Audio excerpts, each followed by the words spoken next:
چھوٹے کو آپ نے نماز نہیں چھوٹیں گی، یا پھر سامنے بٹھائیے، یہاں سے ہلنا نہیں، اگر آپ کو پتا ہے بچہ نہیں ہلتا تو ٹھیک۔ اور بہت سی عورتیں پوچھتی ہیں نماز کو کھڑے ہو گئے، بچہ پاس سے چلا گیا، اب رسک ہے، ڈر ہے، کھانا بن رہا ہے، فلاں ہے، کیا کرے؟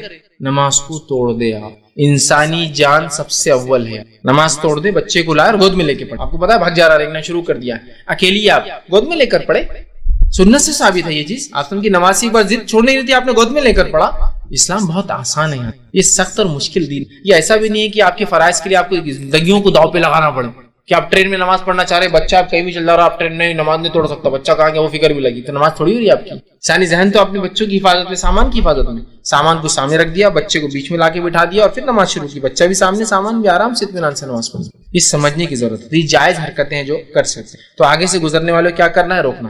نماز کی حالت میں موذی چیز آ گئی، نقصان دہ چیز، سانپ، بچھو یا کوئی ایسا کیڑا کاٹا جو نقصان دہ ہوتا ہے، تو آپ نے فرمایا اور کہا، حدیث کے الفاظ ہیں، آپ نے کہا کہ اسے فوراً قتل کر دو، حدیث کے الفاظ اس طرح، سنن ترمذی کی جو روایت ہے، آپ نے فرمایا نماز میں دو چیزیں سانپ اور بچھو آ جائے تو اسے قتل کر دو، کیونکہ یہ خطرناک ہے۔ آپ نماز میں، آپ بعد میں بھی اگر ماریں گے اور چھپ گئے گھر میں جا کے تو کتنے دن تکلیف ہوتی ہے آدمی کو، کہاں چلے گیا، بچوں کی جان کا ڈر، یہ ڈر، فوراً مار دو۔ آپ نے کہا نماز میں بھی آپ ان کو مار سکتے، جب آپ نماز کی حالت میں کوئی چیز بازو لے کے آپ کو لگتا ہے کہ شارٹ میں ختم ہو جائیں گا تو وہ کر دیجیے، لیکن سانپ ظاہر سی بات ہے ایسی چیز نہیں ہوتی، بچھو ہلو چلتا ہے، ظاہر سی آپ کو نماز توڑ بھی سکتے ہیں، آپ نماز توڑ دیجئے، اس کو ختم کیجئے، آ کر اپنی نماز کیجئے، ٹھیک۔ آپ سمجھے ایک حدیث میں فرمایا آپ نماز پڑھ رہے تھے اور آپ کو بچھو نے آ کے کاٹ لیا، آپ نے کہا اللہ بچھو پر آخر اس پہ لعنت کرے، اور آپ نے اس کو مار دیا، ٹھیک۔ اور فرمایا اگر کوئی سانپ کو نماز میں بھی پائے تو کیا کرے؟ قتل کرے، مار دے اس کو، اس لیے کہ یہ انسان، تو ایسا موذی چیزیں ہو سکتی ہے، کچھ آ جائے، کوئی اور بھی کیڑا کاٹا جو ہمارے علاقے میں بہت زہریلا ہوتا ہے، سانپ بچھو تو ایک دم عموماً جس کو کہیں گے دنیا بھر میں فیمس ہے یہ دونوں جانور نقصان کے لیے، کچھ بھی ہو سکتا ہے، کوئی زہریلی مکڑی آ جائے، ہاں بس نہیں ہوتی، لیکن بہت سارے علاقوں میں خلیج کے یا امریکہ میں اس میں بڑی بڑی زہریلی مکڑیاں ہوتی ہیں جو کہ بالکل سانپ اور بچھو کے برابر ہی زہر رکھتی ہے اور اتنی ہی خطرناک ہوتی ہے جان کے، تو وہاں بھی انسان توڑ سکتا ہے، مطلب ہے موذی چیز جو انسانی جان کو نقصان اٹھ کے آپ اس کو قتل کر سکتے ہیں۔ اسی طرح جو ہے اگر نماز کی حالت میں کوئی سلام کہے تو انسان ہتھیلی سے اس کا جواب بھی دے سکتا ہے، نبی اکرم صلی اللہ علیہ وسلم کو دیکھا گیا، سنن ترمذی کی روایت ہے، آپ کو کسی نے سلام کیا اور آپ نے اس کو ہتھیلی سے جواب دیا، ٹھیک، تو نماز کے اندر کوئی سلام کر دے تو آپ اس کو ہتھیلی سے جواب بھی دے سکتے ہیں، اور یہ عمل بعد کے دور میں صحابہ سے بھی ملتا ہے کہ صحابہ اس طرح سے کوئی سلام کرتا تو اس کو جواب دیا کرتے، سیدھی ہتھیلی کو اٹھا کر نماز کی ہی حالت میں۔ یہ بہرحال جائز حرکتیں جو کی جا سکتی ہے، وہ تھی جو منع ہے اور وہ تھی جو نماز کو باطل کرتی ہے۔ تو آج تین باتیں ہم نے دیکھی، وہ اعمال، حرکت اور سکنات جو نماز میں درست نہیں، جائز نہیں، وہ عمل جو باطل کرتے ہیں، اور وہ عمل جس کو ہم سمجھتے ہیں غلط ہے وہ جائز ہے، اور وہ تمام باتیں کچھ نہ کچھ حد تک میں نے کوشش کی کہ جمع کر کے رکھوں، ہو سکتا ہے کچھ باتیں چوکی ہو تو سوال جواب کے سیشن میں آپ اس کو کمپلیٹ جو ہے اس میں سوال کر سکتے ہیں۔ اس بغیر سر ڈھاکے مطلب ٹوپی پہنے نماز پڑھنا سخت گناہ ہے، غلط ہے۔ بہرحال یہ سر ڈھانکنا یہ سنت ہے، یہ نماز کے واجبات میں سے نہیں، یاد رکھیے، یہ بات ذہن میں ہونا چاہیے، جس کے نتیجے میں یہ ہوتا ہے کہ دو فریق اس کو اتنا اشد لیتے ہیں، اور یہ بات ہم بھی جانتے ہیں کہ اسلام کی حقیقی روح کو چھوڑ کر چند ظاہری چیزوں کو اور کلچرل امپیکٹ کو اتنا لیا گیا کہ کلچر اسلام بن گیا اور اسلام کلچر بن گیا، سمجھ رہا؟ مطلب ہمارے رسومات اسلام بن گئے اور حقیقت جو اسلام تھا وہ کسی زمانے کی چیز بن گئی کہ کوئی کرتا تھا، یہاں نہیں، یہ نہیں چلتا۔ اسی کا نتیجہ یہ ہے کہ افراط و تفریط کے ہم شکار ہیں ٹوپی کے معاملے میں، جس میں ایک فریق کا یہ دعویٰ ہے کہ ٹوپی کے بغیر نماز نہیں ہوتی، اس حد تک بھی چلے گئے کہ ایک مسجد میں ایک چارٹ لگا ہوا تھا، اس چارٹ پہ یہ لکھا ہوا تھا، آپ تعجب کریں گے، جس سے میں نے بھی تعجب کیا، امام صاحب سے پوچھا تو بھاگ گئے وہاں سے نماز پڑھاتے ہوئے، میری بات کا جواب نہ دیا۔ میں نے وہاں لکھا تھا ٹوپی کچھ حالت میں نماز میں نہ پہننا کفر تک لے جاتا ہے، ٹوپی کچھ حالت میں نماز میں نہ پہننا کفر تک لے جاتا ہے۔ تو مجھے بڑا تعجب ہوا، تو میں نے ان سے جا کے پوچھا اگر ٹوپی کچھ حالت میں نماز میں نہ پہننا کفر تک لے جاتا ہے تو نماز کو بغیر داڑھی کے پڑھنا کہاں تک لے جاتا ہے؟ بھاگے ہوئے نماز کے بعد جواب نہیں دیا میرا، مطلب امیزنگ سچویشن، کفر، مطلب آپ سمجھ رہے ہیں آپ کس چیز پہ کہہ رہے؟ تو دونوں فریق نے افراد و تفریق کے شکار ہو گئے، مطلب ایک وہ لمٹس پر چلے گئے کہ کفر ٹوپی نہ پہنے تو نماز ہی نہیں ہوتی۔ تو میں نے ایسے لوگوں کو دیکھا ہے، الحمدللہ آج وہ ماحول نہیں ہے، لیکن آج بھی گاؤں میں ایسا ماحول میں نے دیکھا ہے، لوگ مسجد جاتے ٹوپی اگر نہیں ہے ان کے پاس اور وہاں مسجد کی ٹوپی نہیں ہے تو نماز چل رہی ہے اور مسجد سے چلے جاتے ہیں، اب ان سے پوچھے کیوں؟ وہ ٹوپی نہیں ہے تو دوسرا بھی ٹھیک ہے پھر چل جاؤ تو ٹوپی اتنا ضروری ہو گیا کہ نماز نہیں ہو رہی ہے، کفر تک چلا جا رہا ہے، ٹھیک ہے۔ اور ایک طرف یہ بھی جو ہے افراط اور تفریط کے شکار ہے، کہ ہم بغیر ٹوپی کی نماز پڑھتے تو پوری مسجد بغیر ٹوپی کی، یہ بھی درست نہیں، اس لیے کہ اخلاق نبوی میں سے یہ چیز شامل تھی کہ آپ صلی اللہ علیہ وسلم ہمیشہ ہی سر ڈھکتے تھے، ہمیشہ نماز روزہ زکوٰۃ بیٹھتے چلتے پھرتے بازاروں میں کھیت میں کھلیان میں کام ہمیشہ ڈھکتے تھے، اور صحابہ اور سلف صالحین کی یہ طریقہ رہا ان کا کہ جو شخص سر نہیں ڈھکتا تھا اس کو اپنا تلامی اسٹوڈنٹ قبول نہیں کرتے تھے، اس لیے کہ سر ڈھکنا یہ بڑی اہم چیز۔ اب بہت سارے لوگ آتے ہیں، نہیں ہر کلچر کا ایک طریقہ ہوتا ہے، ایک صاحب مجھ سے بحث کرنے لگے ٹوپی کلچر ہے، بولے سر ڈھکنا آپ کے زمانے کلچر تھا۔ میں نے کہا یہ بات آپ نے میرے سامنے بولی، کسی اور کے سامنے مت بولیے، پھر تو کل آپ بولیں گے داڑھی بھی کلچر تھا عربوں کا، پھر آپ بعد میں بولیں گے لباس بھی عربوں کا کلچر تھا کہ ٹخنے سے اونچا پہنتے تھے، پھر آپ یہ بھی بولیں گے تو ہر چیز پھر کلچر میں چلے جائیں گے، آپ سنیں گے سنتیں پوری کلچر میں نکل جائیں گے، ویسا نہیں ہوتا ہے۔ نبی اکرم صلی اللہ علیہ وسلم جو عمل کیا وہ عین سنت ہے، اور قیامت تک کے لیے اس کا مقام وہی رہے گا، چاہے وہ عربوں کا کلچر تھا یا نہیں تھا۔ کچھ چیزیں آپ نے بالکل کلچر کے مطابق جو عربوں میں طریقہ تھا کچھ کو نہیں کیا، آپ نے حج کے لیے شروعات کی وہیں سے میقات باندھی جہاں سے عرب باندھتے تھے دور جہالت میں، لیکن آپ نے حالانکہ وہ کلچرل پارٹ تھا ان کے لیے، چونکہ اسلامک پوائنٹ آف ویو سے صحیح تھا، آپ نے لیکن حج میں کپڑے نہیں اتارے جو کہ عرب ننگے ہو کے کرتے، چونکہ وہ اسلامک، سمجھا؟ تو آپ کیا بولیں گے نہیں وہاں سے نکلنا کلچر نہیں، اب سنت ہے وہیں سے حج کو آپ نکلیں گے، وہی اس کی میقات ہوں گی، اس سے پہلے یا اس کے بعد میں آپ کریں گے تو حج برابر نہیں ہوگا، احرام باندھ کے آپ کو میقات سے پہلے جانا ہے نا، غسل لے کے وہ کرنا ہی پڑے گا، ٹھیک ہے؟ تو لہٰذا اشد دونوں فریق ایک دم شدت اختیار، ایک تو کفر اور نمازی نہیں ہوتی، اور دوسرے یہ کہ ہمیشہ نہیں پہنتے پہننا چاہیے۔ میں یہ کہتا ہوں ہندوستانی ماحول کو آپ ذہن میں رکھیے، اور ایک دائی بہت سینسیبل ہوتا ہے اور عقل سے کام لیتا ہے اور اپنے فائدے کا کام کرتا ہے ہمیشہ، دنیا کے لیے اور آخرت ہے نا۔ تو دیکھیے ایک شخص ہے جس کو میں اتنی ساری باتیں جو درس میں نے اب تک لیا، یہی لباس میں صرف ٹوپی اتار کے بیان کروں تو میری درس کا سٹارٹ ہوں گی ایسا الحمدللہ رب العالمین، جاہل ٹوپی نہیں اس کو کیا سکھائیں گا دین میرے کو، ختم ہو گئی بات۔ اب میری دعوت کیسے پہنچاؤں گا میں کتاب و سنت؟ ضروری نہیں درس میں ٹوپی ضروری نہیں، کیسے پہنچاؤں گا؟ لیکن اگر وہی بات لباس وہی ہے میرا جیسا ہے، اب میں نے ٹوپی پہنی، اب میں بتا رہا ہوں کپڑے کا تھوڑا ہے لیکن پھر بھی اچھا بولے تو ٹوپی کوٹنگ ہے وہ، جس کی وجہ سے اگر کتاب و سنت اس کے لیے کڑوی دوا ہے تو یہ میٹھی کوٹنگ ہے جس سے کتاب و سنت کو نگل لیتے۔ تو اگر وہ بولے یہ نہیں چلتی میرے کو بڑی ہونا سخت والی تو میں وہ بھی پہننے کو تیار ہوں، کیک کے جیسے رہتی ہے نا ایک دم کڑک سا، میں کچھ بھی پہننے کو تیار ہوں۔ اگر کوئی بات میری ٹوپی کی وجہ سے سمجھ میں آتی ہے اور کوئی کتاب اور سنت کی بات ٹوپی کی وجہ سے کوئی انسان کوئی بات میری بھول کر لیتا ہے تو میں سمجھتا ہوں اس سے اچھی، سمجھے آپ، اس سے اچھی کوئی بات نہیں۔ تو پھر اگر ہم لوگ بھی ایسی ضد اختیار کر لیں کہ ہم کتاب و سنت کے ماننے والے، لیکن وہ بولتا تم ٹوپی نہیں پہنتے، مسئلہ صرف تمہاری ٹوپی کا ہے اور کچھ، تو لے بھیا ایک نہیں دو پہن کے آتا، تین پہن کے آتا، دو ایکسٹرا لگا کے آتا، ٹوپی سے ہی ہے کیا مسئلہ؟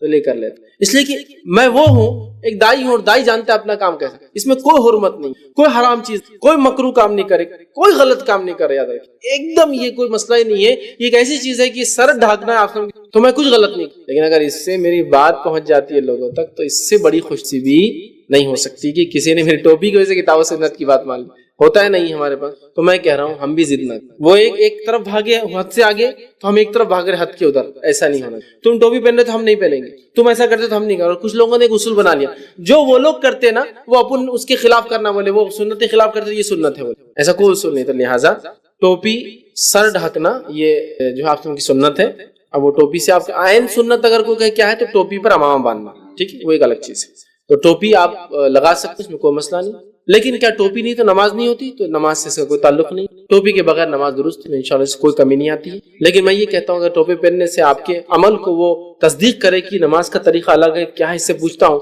لیکن ٹوپی کی وجہ سے بولتے نہیں ٹوپی نہیں پہنا تو پوچھنے کا ہی نہیں اس سے آگے، تو آپ کی دعوت بھی رک جا رہی ہے۔ تو میں کہتا ہوں پھر تو آپ ضرور پہنیں، اس سے بہت سارے فائدے ہوتے ہیں۔ تو لہٰذا نماز کا لیکن کوئی تعلق نہیں۔ ایک سوال کیا ہے نماز کا وقت کب شروع ہوتا ہے اور کب ختم ہوتا ہے؟ ایک اچھا سوال کیا ہے، اس معاملے میں بہت سارے لوگ، خاص طور سے چٹھی میں تو خواتین کی طرف سے ان کے حساب سے اس کا جواب دوں گا، اور مردوں کو بھی انشاءاللہ فائدہ ہوگا، کیونکہ بہت سارے لوگ جو جماعت سے نہیں پڑھ سکتے، بہت سارے لوگ جو بیمار ہوتے گھر میں ہوتے، تو ظاہر سی بات ہے ان کے لیے پھر اذان کا اور وہ جماعت کا شروع ہونے کا پتہ چل گیا تو پڑھ سکتے ہیں، ورنہ بس یہ بھی ہوتا ہے کہ جب تک اذان نہیں ہوئی تو لوگ انتظار کرتے ہیں نماز کا۔ بہت ساری عورتیں کہتی ہیں عصر کے بعد مطلب ہم سونا چاہتے ہیں لیکن عصر 5:30 بجے اذان ہوتی، 5:15 پھر ہم نماز پڑھتے ہیں، مغرب 6 سوا 6 کو ہو جاتی ہے۔ تو اگر عصر کا وقت معلوم ہو جائے ان کو تو کتنا اچھا ہوگا۔ اب وہ وقت معلوم ہو گیا، کیونکہ عورت کے لیے جو گھر میں نماز پڑھ رہی، بیمار جو گھر میں، اس کے لیے وقت ہونا ضروری ہے، اذان ہونا ضروری نہیں۔ تو آئیے انہوں نے سوال کیا کہ نماز کا وقت کب شروع ہوتا ہے اور کب ختم ہوتا ہے، وہ رکھ دیتا ہوں تاکہ آپ کو پتہ چلتا ہے شروع ہو گیا تو آپ نماز پڑھ سکتے ہیں۔ اذان اس کے لیے جو مسجد جا کے نماز پڑھا جماعت سے، بیمار، مسافر،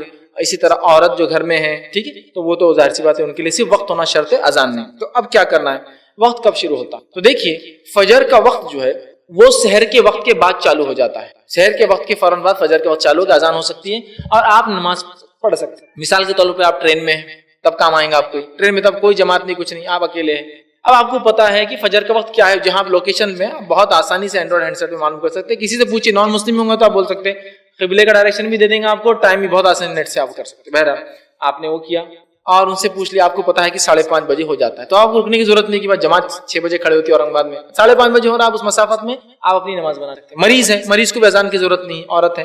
تو شروع کب ہوتا ہے؟ سحر کا وقت ختم ہوا, فجر کا وقت چالو ہو. تو کب تک ہوتا ہے؟ سورج نکلنے تک. تو اول وقت سحر کے بعد سے شروع ہوتا ہے, آخر وقت سورج نکلنے کے پہلے تک, سن رائز سے پہلے تک. اور اگر سورج نکلنا چالو تو پھر نماز نہیں ہوتی, یاد رکھیے. جب ڈوبنا چالو ہوگا تو نماز نہیں ہوتی جب تک کہ پورا نکل نہ جائے یا پورا ڈوب نہ جائے. ہو گیا. ظہر کا وقت کب چالو ہوتا ہے؟ اول ظہر کا اول وقت چالو ہوتا ہے سورج جب سینٹر میں آ جائے, اس کو بولتے ہیں زوال. سینٹر سے وہ مغرب ڈوبنے کی طرف چلا جائے, سینٹر سے مغرب ڈوبنے کی طرف چلا جائے, سمجھ رہے بات کو؟ تو شروع ہو گیا ظہر کا اول وقت.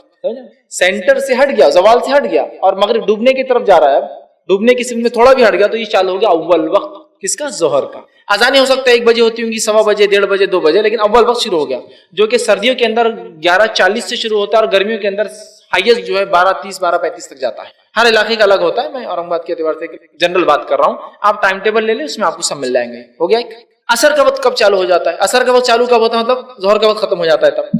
عصر کا وقت چالو ہوتا ہے جب سورج جو ہے اتنا ڈھل جائے مغرب کی طرف کہ چیزوں کا سایہ اس کی اصل لینس سے زیادہ ہو جائے. فار ایگزامپل, مثال کے طور پر آپ ایک پین رکھ دیجئے, پین کی ہائٹ ہے 6 انچ, 4 انچ, 5 انچ. اب آپ دیکھیے سایہ کتنا ہے. اگر سایہ 5 انچ کا ہے تو عصر کا وقت نہیں ہوا ابھی. 5 سے زیادہ ہوا, ایک لائن ماری, پین کو آڑا ڈالی تو آپ کو پتا ہے آگے آ گیا سایہ, مطلب عصر کا وقت چالو ہو گیا. بہت آسان ہے, اس میں تکلیف. عصر کا اول وقت چالو ہوتا ہے سورج اتنا مغرب کی طرف چلا جائے کہ چیزوں کا سایہ اس کی اصل سے بڑھ جائے, تھوڑا سا بڑھ جائے. یہ ہوا عصر کا اول وقت, مطلب ظہر کا آخری وقت. مل گیا. عصر کا وقت کب تک ہوتا ہے؟ سورج ڈوبنے تک. سورج ڈوبنا چالو ہوگا تو پھر نماز نہیں ہوگی جب تک سورج ڈوب نہ جائے. یاد رکھیں, نکلتے اور ڈوبتے وقت نماز نہیں ہوتی, اور زوال بیچ میں جب ذرا. اب یہ ٹائم چلے گا آپ کا سورج ڈوبنے. مغرب کا اول وقت کب ہوتا ہے؟ سورج جو ہی اندر چلا جاتا ہے تو سحر کا افطار کا وقت بھی ہو جاتا ہے اور مغرب کا وقت بھی ہو جاتا ہے. یہ مغرب کا اول وقت. اب مغرب کا وقت کب تک ہوتا ہے؟ تو مغرب کا وقت یاد رکھیں شفق جب تک ہوتی ہے, ہورائزن جو ہوتا ہے نا, جہاں زمین آسمان ملتے ہوئے دکھتے ہیں, وہاں جب سورج ڈوب جاتا ہے ایک ٹوائلائٹ جیسا ہوتا ہے, ہلکی ہلکی روشنی, لال شفق بولتے ہیں اردو میں. جب تک وہ ہوتی ہے تب تک ہوتا ہے, جو گویا تقریباً ہندوستان کے علاقوں میں 30 سے 45 منٹ تک جاتی ہے, اس سے زیادہ نہیں. اس لیے یہاں مغرب کو فوراً کھڑے کر دیتے ہیں, ٹائم نہیں ہوتا, کم ہوتا ہے. کچھ علاقوں میں 1 گھنٹہ, 1.25 گھنٹے تک ہوتا ہے وہ ٹائم. ہمارے پاس تھوڑا سا کم ہوتا ہے وہ ٹائم. تو یہ ہوا ٹائم. عشاء کا وقت کب چالو ہوتا ہے؟ تو عشاء کا وقت جو ہے, اب چونکہ عشاء کے وقت میں مسئلہ یہ ہے کہ اس کے لیے آپ کو ٹائم معلوم ہونا چاہیے, اس لیے کہ اب سورج ڈوب گیا ہے, اب وہ اندازہ سورج سے نہیں گیس کر سکتے آپ. تو مغرب ہونے کے بعد ایک عام صورت میں, ہم جس علاقوں میں رہتے ہیں ہر علاقے والے کو ٹائم ٹیبل دیکھنا چاہیے, عام اعتبار سے 1 گھنٹہ 20 منٹ سے زائد کے بعد عشاء کا وقت چالو ہو جاتا ہے. اور کبھی 1:10 ہوتا ہے, 1 گھنٹہ 10 منٹ, 1:20, لیکن اتنے میں عشاء کا وقت اس کے بعد پھر آپ کا چالو ہے. جیسا کہ آج کل عشاء کا وقت چالو ہو رہا ہے 8:30, مغرب ہو رہی ہے 7:11. تو 8:30 عشاء کا وقت چالو ہو رہا ہے, جو کہ تقریباً کم و بیش جو ہے یہ 8-10 1 گھنٹہ 20 منٹ کے قریب دیکھی جا رہا ہے یہ دنوں. اور سردی کے اندر 1 گھنٹہ 10 منٹ تک ہو جائیں, کم ہوتا ہے. ٹھیک, تو آپ اس سے اندازہ لگا لے سکتے ہیں کہ یہ عشاء کا ٹائم. ہمارے علاقے میں مختلف علاقوں میں اینڈرائڈ ہینڈ سیٹ میں آپ دیکھ لے سکتے ہیں کہ اس کے اندر عشاء کا وقت کا بہت آسانی سے آپ کو مل جائے گا, آپ سیٹ کیجیے, مل گیا. تو یہ ہوا شروع کا ٹائم, اور ہر نماز کا آخری وقت اس نماز کا اول وقت ہوتا ہے. تو اب آپ کو اذان کے لیے رکنے کی ضرورت نہیں. جو لوگ جماعت سے نہیں پڑھ سکتے, بیمار, مسافر اور عورتیں, اذان کی لکتیاں بہت سی بار دیکھیے عورتیں یہ دنوں میں عصر کے لیے رک رہی ہے 5:15 بجے, جبکہ عورتوں کو جماعت سے نماز نہیں پڑھنا ہے. اور عصر ان دنوں کے اندر تقریباً 3:54 یا 3:50. آپ دیکھیے پھر بھی ٹائم ایگزیکٹلی, میں چونکہ آج کا نہیں جانتا ہوں کیا ٹائم تھا, لیکن آپ دیکھیے ٹائم ٹیبل میں, تو آپ دیکھیے ماشاءاللہ اگر یہ ٹائم میں عصر پڑھ لیتی ہیں, وہ 4 بجے فری ہو جاتی ہیں. 4 بجے سے لے کر 7:15 تک ٹائم ہے ان کے پاس, تو آرام بھی ہو جاتا ہے, سب کچھ ہو جاتا ہے. آپ 5:15 تک رکیں گے کیونکہ ان کو جماعت نہیں ہے نا. جماعت سے جو پڑھ رہے تو پھر تو اذان کا انتظار ہے, پھر جماعت کو جانا ہے. ٹھیک ہے, لیکن مسافر, بیمار اور عورتوں کے لیے چونکہ یہ نہیں ہے, تو وہ نماز کے اول وقت ہوتے ہی اذان ہو نہ ہو وہ اپنی نماز شروع کر دے سکتے. اس لیے کہ اذان مسجد کے لیے اور جماعت سے نماز کے لیے.